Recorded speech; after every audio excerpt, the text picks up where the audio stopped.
Vamos ler, irmãos, Mateus capítulo 8, a partir do versículo 28 até o versículo de número 34.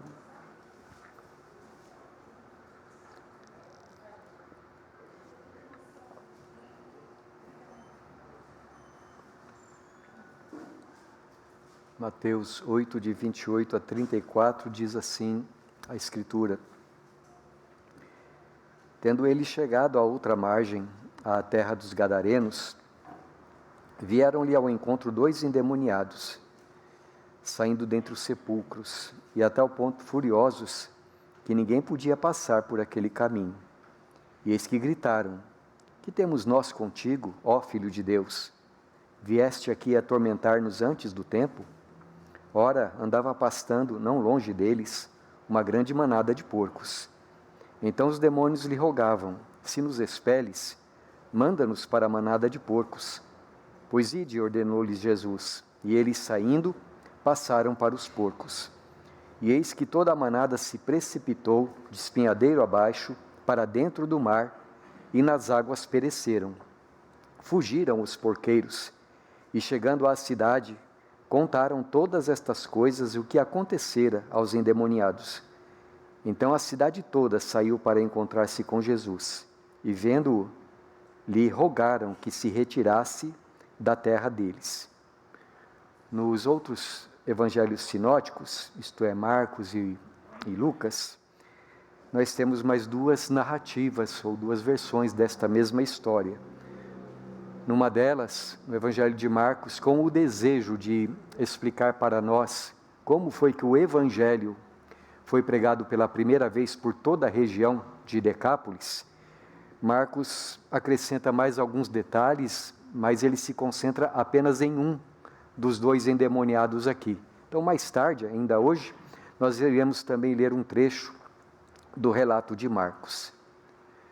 Esta cidade de Gadara, ela ficava ao sul, ao sudeste da região do Mar da Galileia, e ela fazia parte de um território maior, chamado Decápolis, uma palavra grega que quer dizer 10 cidades.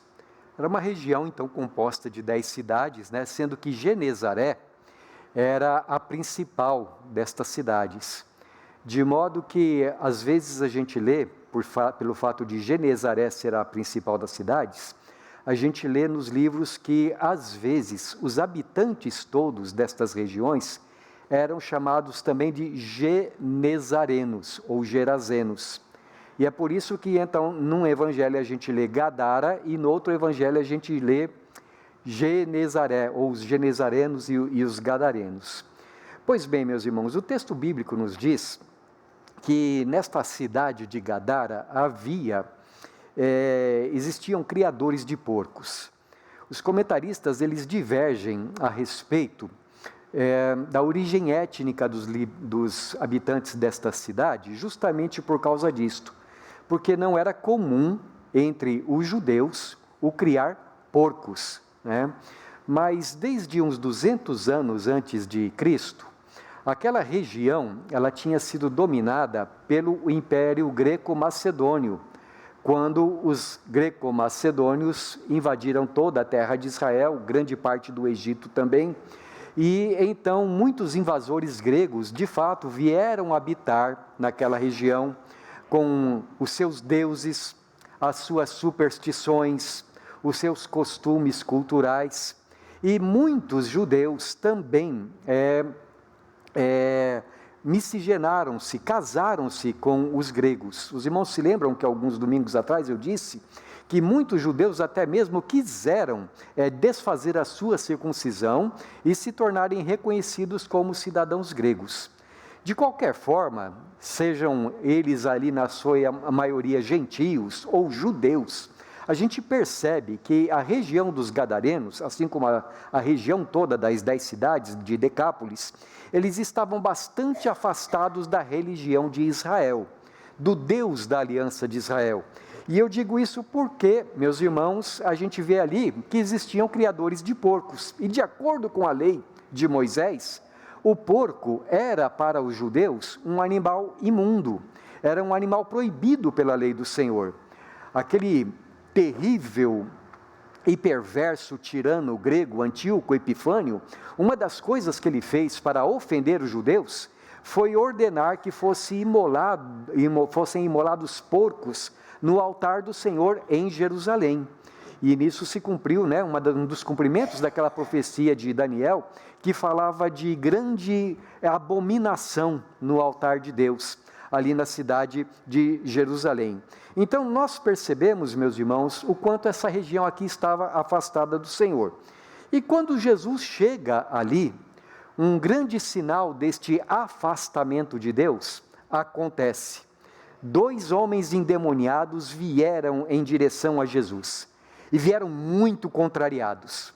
Eles estavam se sentindo muito infelizes, digamos assim, com a presença de Jesus naquele lugar. Então, logo que Jesus vai chegando, eles gritam com Jesus: que temos nós contigo, ó Filho de Deus?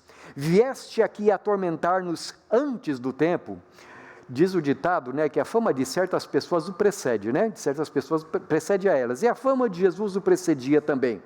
Mateus já havia nos falado 2 vezes aqui no seu livro, tanto no capítulo 4 quanto no capítulo 8, que quando pessoas endemoniadas eram levadas a Jesus, imediatamente ele expulsava os espíritos imundos daquelas pessoas e as libertava. Assim, quando os espíritos malignos percebem que Jesus está chegando, esses espíritos que atormentavam aqueles 2 gadarenos, eles percebem que também não poderiam continuar naqueles homens por muito tempo, não é? Então, logo que Jesus vai chegando, Jesus vai ordenando que eles saiam e eles protestam. Que temos nós contigo, ó Filho de Deus? Vieste atormentar-nos antes do tempo? Mas depois de reclamar, eles fazem um pedido a Jesus. E não longe deles, diz o Evangelho aqui para nós, havia uma grande manada de porcos, cerca de 2.000 porcos. E eles então pedem ao Senhor: se nos expeles, manda-nos para a manada de porcos. Diz o texto aqui que Jesus consentiu no pedido deles. Eles saíram dos homens e entraram nos porcos. Mas a fúria desses demônios era tão grande que esses porcos se precipitaram por um despenhadeiro que havia ali perto, caíram no mar. Os porqueiros fugiram assustados e foram contar à cidade o que havia acontecido com eles, com aqueles endemoniados. Então foi tão grande, meus irmãos, o espanto, diz aqui o texto, o medo mesmo que eles sentiram de Jesus, que pediram que Jesus saísse da cidade.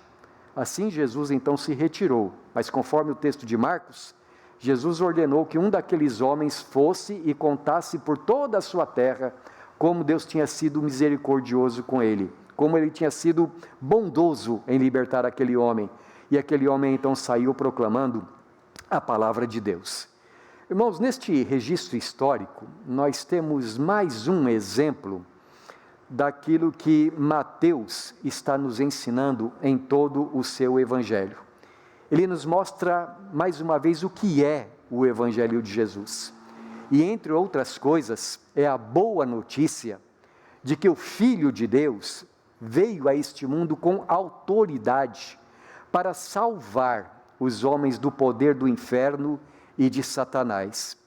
E aqui nós vemos o poder de Jesus em subjugar as forças espirituais do mal. Por isso, para a nossa contemplação de Jesus nesta noite, para que nós admiremos ainda mais a sua autoridade, para que nós o adoremos ainda mais, para que nós reconheçamos Ele como é o Senhor, digno do nosso louvor, há 3 considerações que eu gostaria de fazer com base neste assunto. Primeira coisa que eu gostaria de destacar, meus irmãos, esse texto está mostrando para nós que Jesus é mais poderoso do que todas as forças espirituais do mal juntas.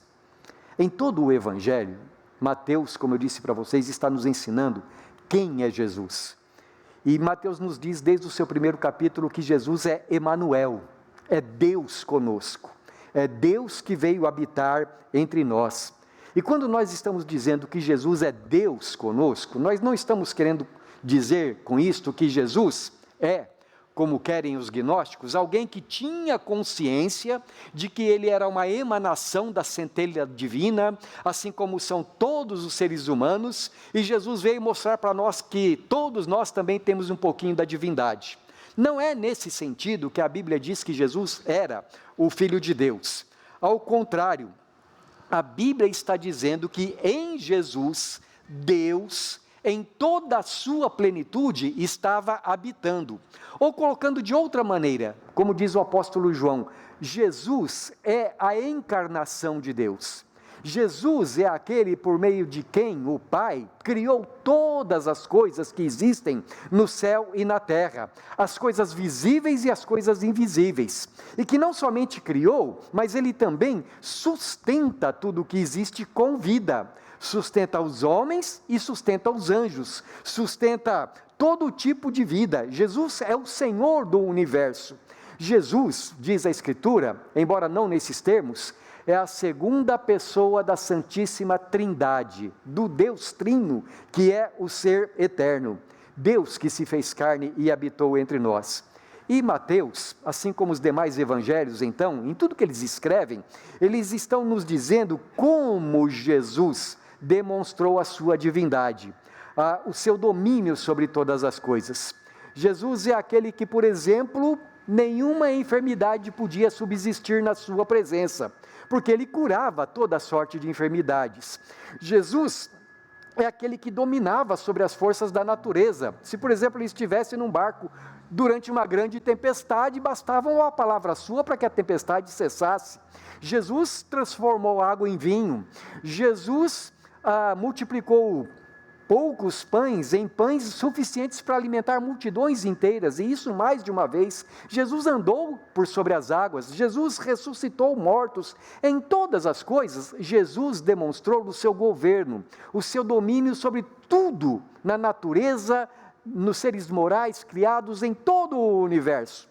E aqui nós vemos o Senhor Jesus exercendo a sua autoridade sobre demônios. Na mente de muitas pessoas, parece assim que no universo existem duas forças que são equiparadas e equilibradas, né? Assim, há o pensamento entre muitas religiões, através da história, e inclusive nos dias de hoje, que há uma necessidade de equilíbrio no universo. A luz e as trevas, yin e yang, masculino e feminino, positivo e negativo, bem e mal. Tudo precisa viver em equilíbrio para que o universo funcione condignamente.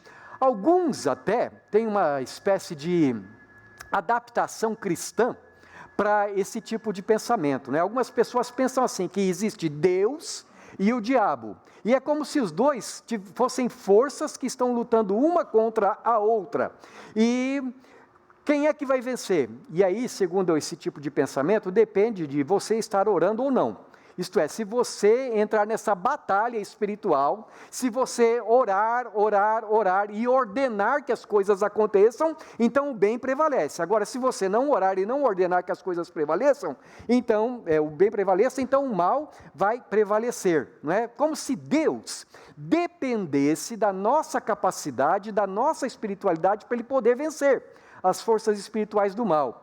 É claro, meus irmãos, que nós precisamos orar. Falamos bastante disso hoje cedo, né? É claro que nós precisamos buscar a presença de Deus. Mas o que nós precisamos fazer ao buscar a Deus é entender que se nós não buscarmos a Ele, nós estaremos nos ausentando do lado verdadeiro da coisa. Porque veja, Jesus, Ele não depende de nós para Ele ter toda a autoridade nos céus e na terra. A prova nós temos aqui nesse texto. Que esse pobre homem, esses pobres homens, vítimas de Satanás, eles nem tinham como orar, mas Jesus vai até ali e exerce soberanamente o seu poder, libertando aqueles homens. Mas quem são esses demônios? Que eu estou dizendo que Jesus tem mais autoridade do que eles. Para falar rapidamente a respeito disso, eu gostaria apenas de ler com os irmãos alguns outros textos da Bíblia que nos falam mais a respeito dos demônios. O primeiro texto que eu quero citar está em Mateus capítulo 12, e nós vamos ler do versículo 24 até o versículo 26. Depois iremos ler também em Mateus e em Apocalipse mais dois outros textos. Em Mateus 12, versículos 24 a 26, está escrito assim: mas os fariseus, ouvindo isto, murmuravam: este, isto é, Jesus, não expele demônios, senão pelo poder de Beelzebu, maioral dos demônios. Jesus, porém, conhecendo-lhes os pensamentos, disse: todo reino dividido contra si mesmo ficará deserto, e toda cidade ou casa dividida contra si mesma não subsistirá. Se Satanás expele a Satanás, dividido está contra si mesmo. Como, pois, subsistirá o seu reino? Isso, meus irmãos, porque nos versículos anteriores a palavra de Deus estava dizendo que Jesus, então, ele havia curado um homem endemoniado, cego e surdo, esse homem, e mudo, perdão, e os fariseus, então, os experts em Bíblia, olharam e disseram assim: ele está expulsando demônios pelo poder de Beelzebu. Beelzebu era um nome que os judeus davam ao diabo, derivado do deus cananeu Baal-zebu, que quer dizer Senhor dos Altos. Então era uma maneira deles se referirem a Satanás. Então Jesus responde dizendo assim: se Satanás expulsa Satanás pelo seu próprio poder, então o reino dele está dividido, ele não vai poder subsistir. Então nesse texto aqui, meus irmãos, o texto mostra para nós que, primeiro, existe alguém chamado Satanás, e segundo, este alguém é o maioral dos demônios. A palavra maioral quer dizer líder, não é? Aquele que conduz os demais. O outro texto que a gente vai ler, que fala a respeito de Satanás, ou o maioral dos demônios, está em Mateus capítulo 4, versículos 8 a 10. Eu gostaria de ler com os irmãos aquele texto que fala a respeito da tentação de nosso Senhor Jesus Cristo, ali no deserto, antes dele começar a pregar a palavra de Deus. Mateus 4, do versículo 8 ao versículo 10.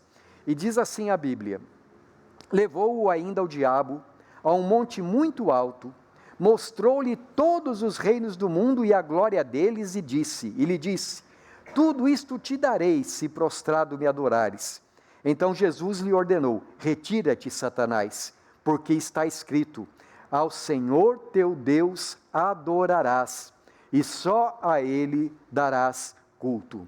Vejam aqui, duas palavras aparecem para se referir a esse ser do mal que estava tentando Jesus, não é? A primeira palavra no versículo 8, onde o texto diz: levou o diabo a um monte muito alto. E no versículo de número 10 está escrito que disse Jesus: retira-te, Satanás, porque escrito está: ao Senhor teu Deus adorarás e só a ele darás culto.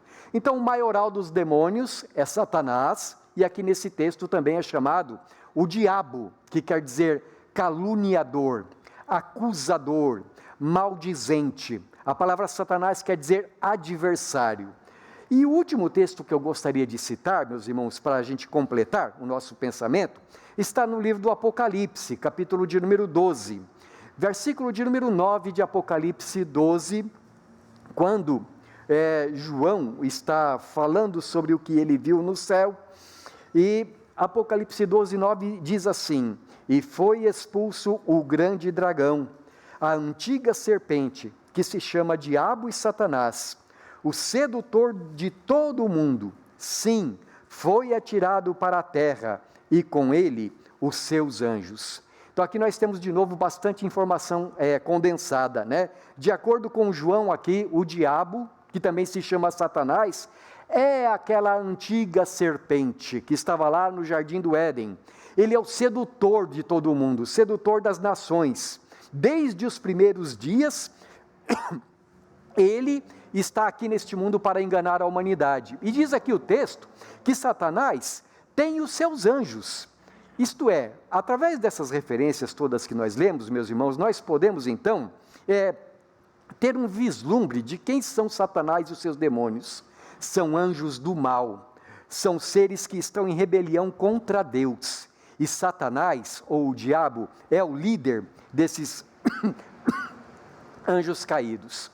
No princípio, diz a Bíblia, quando Deus criou os céus e a terra, e formou o homem para habitar a terra, Deus fez o homem em santidade, criou o homem em santidade, mas o homem tornou-se pecador e afastou-se da presença do Senhor. Da mesma maneira como Deus criou o homem em santidade, Deus também criou os anjos todos em justiça, em bondade. Mas da mesma forma como os homens se tornaram pecadores, antes mesmo de os homens se tornarem pecadores, houve alguém que lá em Ezequiel capítulo 28 é chamado de querubim ungido, que se rebeliou contra Deus.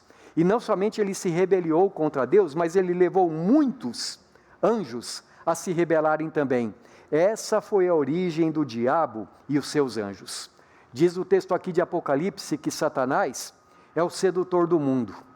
Jesus diz que ele é o pai da mentira, o tentador, que promove toda a sorte de males entre os seres humanos. Eu não estou com isso querendo dizer, meus irmãos, que toda enfermidade, toda criminalidade, todo pecado, todo conflito, tudo aquilo que existe de mal, tudo tem origem direta em Satanás, porque muito agora acontece causado pelo nosso próprio pecado. Mas o que eu estou dizendo é que todo o mal que existe, mesmo que seja de uma forma indireta, tem a sua origem no diabo lá no Jardim do Éden, quando Satanás levou os nossos primeiros pais a se afastarem da vontade de Deus. Então, muitos são os males que acontecem no mundo por causa da influência nefasta do diabo e de seus anjos. E é o caso desses dois homens aqui do nosso texto. Eram homens agressivos, eram homens furiosos, homens que ninguém conseguia prender, mesmo que acorrentados, e que viviam nos sepulcros, e ninguém tinha coragem de chegar perto deles, de cruzar o caminho deles. Mas vejam, meus irmãos, embora esses demônios aqui fossem muitos, os demônios são seres que foram criados. Não são eternos, não são oniscientes, não têm todo o poder no céu e na terra. E então havia um número enorme de demônios nesse homem. O texto diz aqui que eles saíram e entraram em cerca de 2.000 porcos. Mas quando o Senhor Jesus chega, o Senhor simplesmente ordena que todos aqueles demônios saiam daquele homem, e os demônios têm que obedecer. E isso, mais tarde o apóstolo Paulo, a gente pode ver aqui um sinal daquilo que Paulo vai escrever mais tarde, que há um dia em que todo joelho se dobrará e toda a língua confessará que Jesus Cristo é o Senhor. Podem ser 1000 demônios, como diz o texto de Martinho Lutero, todos têm que se dobrar diante da autoridade do Senhor Jesus Cristo. Jesus é maior do que o diabo. Segunda coisa que eu quero dizer, que Satanás e seus anjos só podem agir até onde Deus permite. No texto de Mateus capítulo 8, versículos 30 a 32, eu vou repetir para os irmãos, está escrito: ora, andava pastando não longe deles uma grande manada de porcos. Então os demônios lhe rogavam: se nos expeles, manda-nos para a manada de porcos. Pois ide, ordenou-lhe Jesus. Agora, meus irmãos, eu queria ler o texto paralelo que está lá no Evangelho de Marcos. Eu peço que os irmãos, por favor, me acompanhem na leitura lá em Marcos capítulo 5. A gente vai ler do versículo 10 até o versículo 13, tá bom? A primeira parte do versículo de número 13. É o texto que, como eu disse, é paralelo a ele, não é? E ali Marcos acrescenta mais alguns detalhes para nós. Então, Marcos capítulo 5, versículos 10 a 13, e diz assim: e rogou-lhe encarecidamente que não os mandasse para fora do país.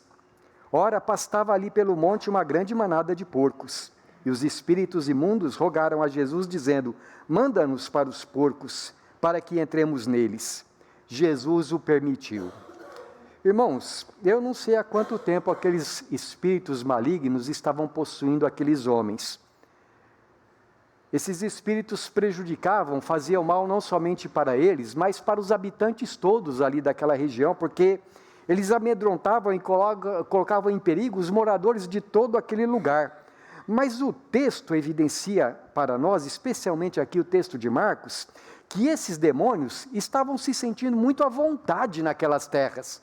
Eles não queriam sair dali, Por isso que eles pedem para Jesus permitisse que eles não saíssem daquele país.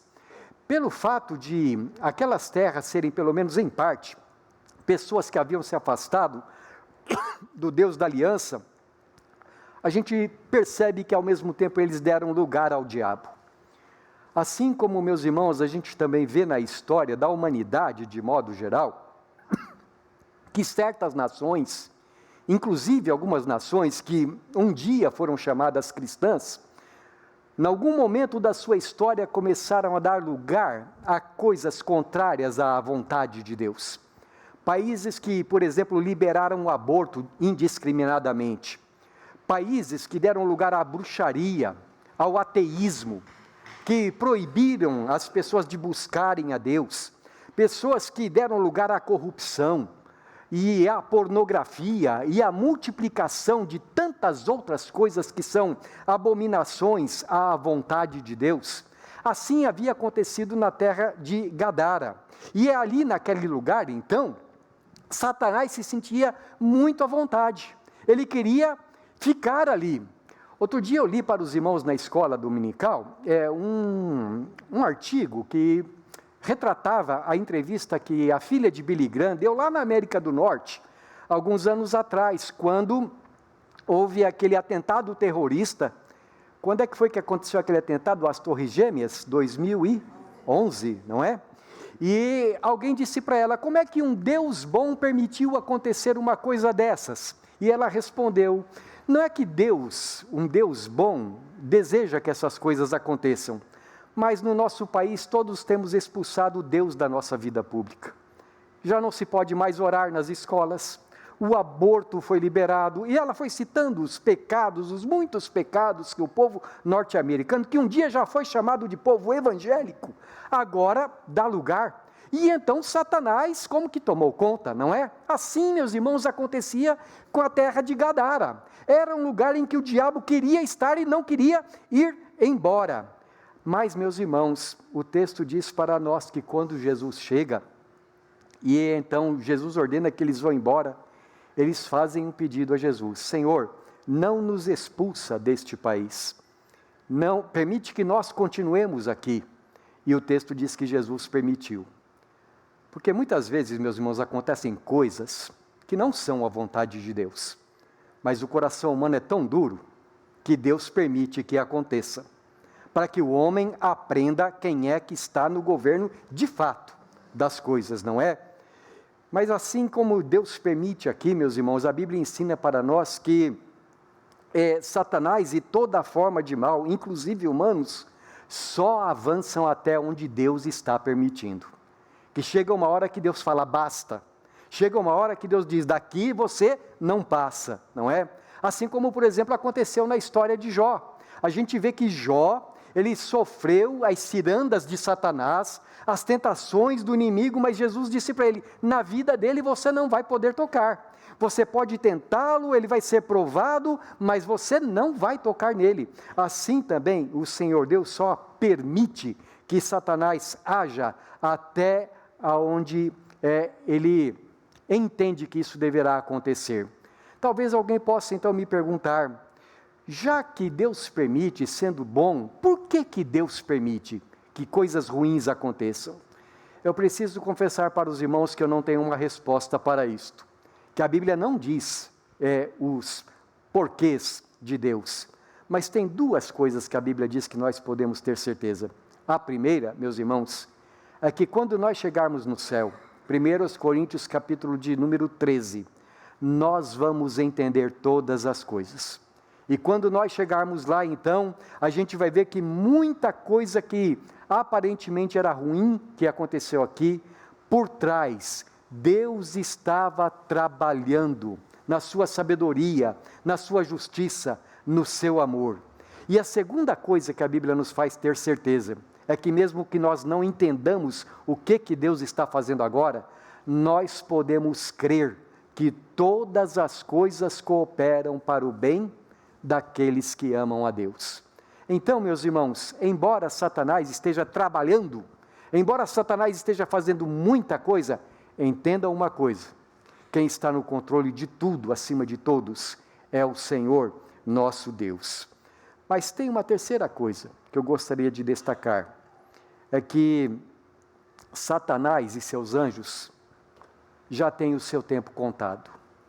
E o diabo sabe disso, não é? Porque eles dizem aqui para Jesus: viestes atormentar-nos antes do tempo? Porque ele sabe que a hora dele vai chegar. E quando é que a hora do diabo vai chegar? Vamos ler Mateus, novamente, capítulo de número 25 agora. Mateus 25 é um texto que vale a pena a gente ler longamente, do 31 até o versículo 41. Mateus 25, de 31 a 41.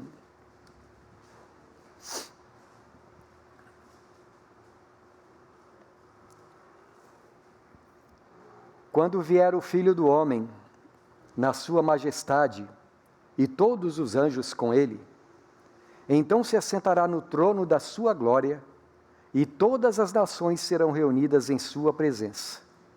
E ele separará uns dos outros, como o pastor separa dos cabritos as ovelhas. E porá as ovelhas à sua direita, mas os cabritos à esquerda. Então dirá o rei aos que estiverem à sua direita: vinde, benditos de meu Pai, entrai na posse do reino que vos está preparado desde a fundação do mundo. Porque tive fome, e me destes de comer. Tive sede, e me destes de beber. Era forasteiro, e me hospedastes. Estava nu, e me vestistes.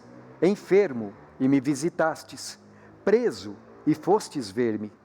Então perguntarão os justos: Senhor, quando foi que te vimos com fome, e te demos de comer? Ou com sede, e te demos de beber? E quando te vimos forasteiro, e te hospedamos? Ou nu, e te vestimos? E quando te vimos enfermo ou preso e fomos te visitar? O rei respondendo lhes dirá: em verdade vos afirmo, que sempre que o fizestes a um destes meus pequeninos irmãos, a mim o fizestes. Então o rei dirá também aos que estiverem à sua esquerda: apartai-vos de mim, malditos, para o fogo eterno, preparado para o diabo e seus anjos. Aqui Jesus está fazendo, meus irmãos, uma descrição do dia da sua vinda gloriosa com os seus anjos. E ele diz que nesse dia as pessoas serão separadas umas das outras, como um pastor separando as ovelhas dos cabritos. Assim as pessoas serão separadas, os que forem ovelhas de Jesus, daqueles que não forem. Ou, usando uma outra metáfora de Jesus também, ele vai separar o joio do trigo. Ele vai separar o justo dos injustos. Ele vai separar aqueles que servem a Deus daqueles que não servem. Daqueles que ouviram o que Deus disse e dos que não quiseram ouvir. E então, os que tiverem ouvido a Jesus, ele diz aqui, entrarão para o reino eterno, que está preparado no coração de Deus desde antes da criação do mundo. Mas aqueles que estiverem se recusado a ouvir ao Senhor Jesus, irão para o fogo eterno. E diz aqui o texto, que não é que o fogo eterno foi preparado para os seres humanos, foi preparado para o diabo e seus anjos, foi preparado para aqueles que se rebelaram contra Deus. Então, há um dia aqui, diz o Senhor Jesus, um dia marcado por Deus, em que de uma vez por todas e para sempre, será colocado um final a toda a obra de Satanás, a toda a sua atividade maligna. Será colocado um final a toda a angústia, a todo o tormento, a todo o crime, a toda a tentação, a todo o pecado ao qual nós estamos sujeitos a viver neste mundo, em que Satanás se entende como o príncipe do reino deste mundo. Há um tempo determinado para o fim. E essa história de libertação aqui, meus irmãos, a respeito da qual nós lemos, é apenas um sinal. É uma antecipação daquele grande dia em que Satanás será lançado no inferno de uma vez para sempre. O que nós concluímos então aqui, meus irmãos, desta narração, da narração dessa história? Primeiro, Jesus é maior do que Satanás. Satanás é o grande chefe dos demônios, mas Jesus é maior que ele. E se Satanás, digamos assim, é um grande querubim, qual é o tamanho diante deste grande querubim, diante daquele que é infinito? é como diz o texto de Isaías, é um pozinho fino em cima de uma balança. Jesus tem toda a autoridade sobre Satanás. Por isso, Satanás só pode agir até onde Jesus permite. Mas há um dia, determinado por Deus, em que toda a obra de Satanás vai terminar para sempre. Porque Jesus é Deus e tem toda a autoridade nos céus e na terra. Eu quero fazer 2 aplicações desta doutrina para todos nós que aqui estamos. A primeira é para aqueles que não somente aqui, mas porventura nos assistirem depois na internet. É com relação àqueles que ainda não são nascidos de Deus. Porque neste último texto que nós lemos, a Bíblia diz que aqueles que se recusaram a ouvir a Jesus não vão para o reino eterno, mas vão para o fogo eterno, preparado para o diabo e seus anjos. Eu gostaria de enfatizar o fato de que Deus não nos criou para isso. Deus nos criou para Ele, para a glória eterna. Ou como dizem os nossos catecismos, o fim supremo e principal do homem é glorificar a Deus e alegrar-se nele para sempre. Mas para que isso possa acontecer, para que o homem possa cumprir a razão pela qual ele foi criado, ele só pode fazê-lo através de Jesus Cristo. Cada ser humano precisa conscientizar-se de ser pecador, de que é pecador. Cada ser humano precisa arrepender-se dos seus pecados. Cada ser humano precisa converter-se a Jesus. Sabem, queridos, os habitantes de Gadara não quiseram se converter a Jesus. Ao contrário, eles pediram para Jesus sair daquela cidade, porque Jesus incomodava. A santidade de Jesus incomoda muita gente. Tem muita gente nesse mundo que prefere viver com os porcos. Tem muita gente nesse mundo que prefere o chiqueiro, as porcarias de Satanás, se me permitem assim dizer, que preferem a promiscuidade do pecado, das drogas, que preferem o esterco desse mundo, para usar a linguagem de Paulo, que preferem não se converter. Então eles pediram para Jesus ir embora. Que nenhum de nós seja como os habitantes de Gadara. Que nenhum de nós ame as coisas sujas desse mundo, mas que o nosso coração esteja nas coisas do céu. Se você me vê pela internet, e se o seu coração ainda precisa ser purificado pelo sangue de Jesus, a hora é agora. É hora de se arrepender e de se converter ao Senhor. Mas uma segunda aplicação eu gostaria de fazer, queridos. Uma segunda aplicação para aqueles que, usando novamente as expressões de João, aqueles que já nasceram de novo, aqueles que são regenerados pelo poder do Espírito Santo em nome de Jesus. O que esse texto deve trazer para o nosso coração, meus irmãos? Primeiramente, uma grande confiança em Deus, no seu poder, no seu amor, na sua sabedoria. Então fortalece o seu coração, confie em Deus. Às vezes nós estamos olhando para o cenário do mundo em que nós estamos vivendo, e a impressão que a gente tem é que a bruxaria está vencendo, que Satanás está vencendo. Irmãos, não é assim. Jesus continua no seu trono. Jesus continua governando todas as coisas. E Jesus continua fazendo com que tudo coopere para o bem daqueles que o amam, mesmo que nós não entendamos. Então continue a confiar, continue a orar, continue a fazer a vontade de Deus. Continue, por causa da sua confiança, a ter a sua esperança voltada para as coisas do céu. Jesus está no céu e de lá ele voltará. Lá está a nossa herança. Então ore sem cessar. Ore, sabendo que mesmo que haja resistência de Satanás, desde o primeiro dia das nossas orações, Deus nos ouve. Você se lembra da experiência de Daniel? Quando Daniel começa a jejuar e orar, e aí então lá pela terceira semana que ele está orando, vem um anjo até ele, e o anjo diz assim: olha, desde o primeiro dia que você começou a orar, eu fui enviado, mas no que eu estava chegando, o príncipe do reino da Pérsia, o principado e potestade do reino da Pérsia veio lutar contra mim. É isso que acontece quando a gente começa a orar, meus irmãos. É uma batalha espiritual, há uma luta contra os principados e potestades. Mas quem é maior?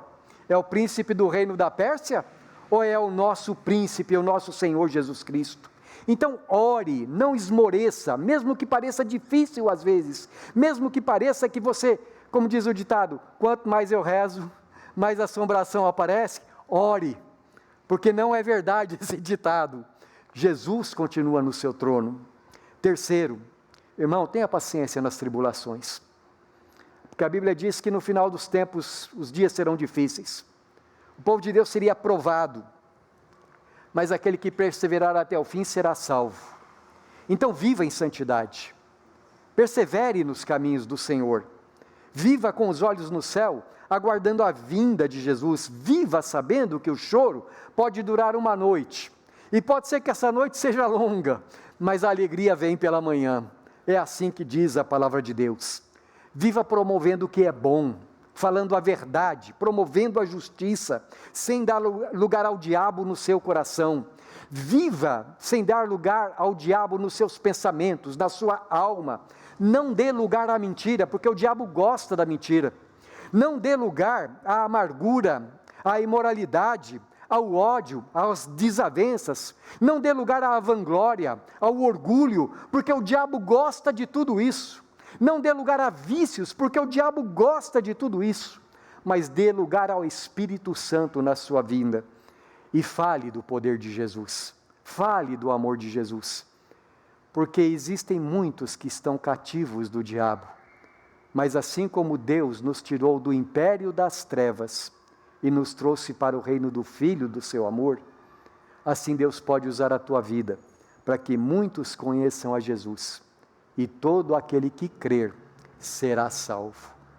Que Deus use a tua vida para expulsar Satanás da vida de outras pessoas, mediante a palavra de Deus, do nosso Senhor, nosso Deus. Amém.